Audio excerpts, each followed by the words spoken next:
So what if the music you hear in church every Sunday wasn't just a matter of taste, but a matter of morality? Today we're diving deep into a pretty provocative argument that challenges the very foundation of contemporary Christian music, or CCM. We're going to break down the key arguments from a book that asks us to reconsider, well, pretty much everything we think we know about worship. This one question really gets to the heart of the whole debate. It frames the conversation not around your personal preference, what you like to listen to, but around spiritual compatibility.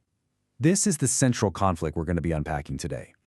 So where is all this coming from? Our source for this explainer is a short book by Shelley Hamilton, and it's really important to know her background. She's a musician and a composer, and she comes from a family that's deeply involved in publishing traditional sacred music. So her perspective is definitely rooted in a very specific musical and theological tradition. So how does the author even begin to build her case? Well, it all starts with one foundational thesis. And I mean, every other point she makes rests entirely on this single, crucial idea. The entire debate really boils down to this one core conflict.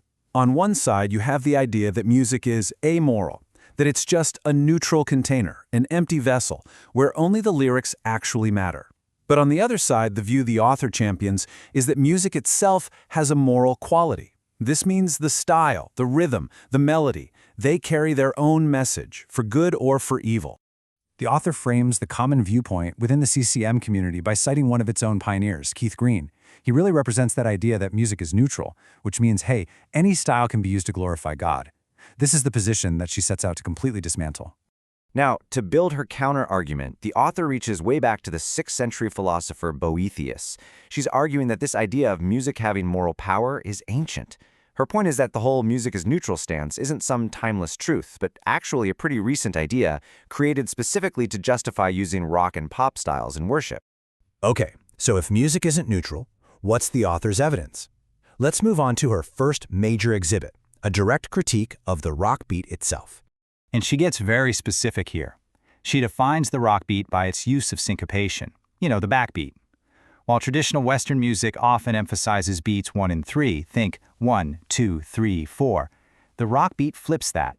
It puts the heavy emphasis on 2 and 4, 1, 2, 3, 4. According to the author, this simple rhythmic flip isn't just a stylistic choice, it's the very source of the problem.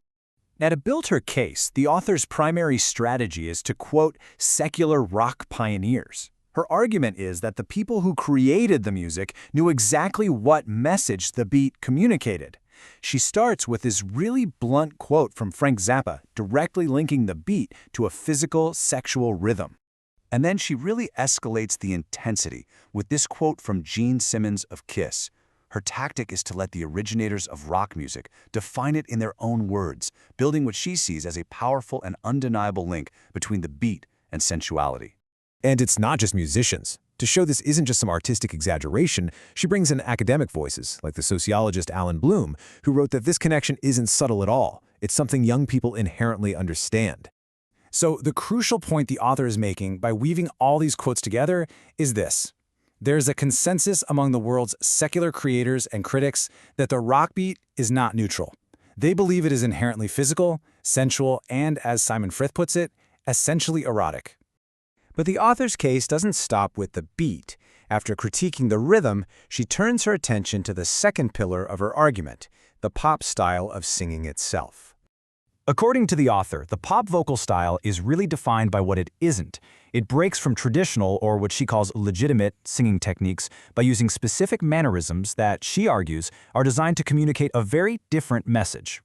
She breaks it down into two key elements. First, there's a breathy or even moan quality in the voice, something that's only really possible because of the intimacy of a microphone. And second, there's the act of scooping or sliding up into a note instead of just hitting it cleanly.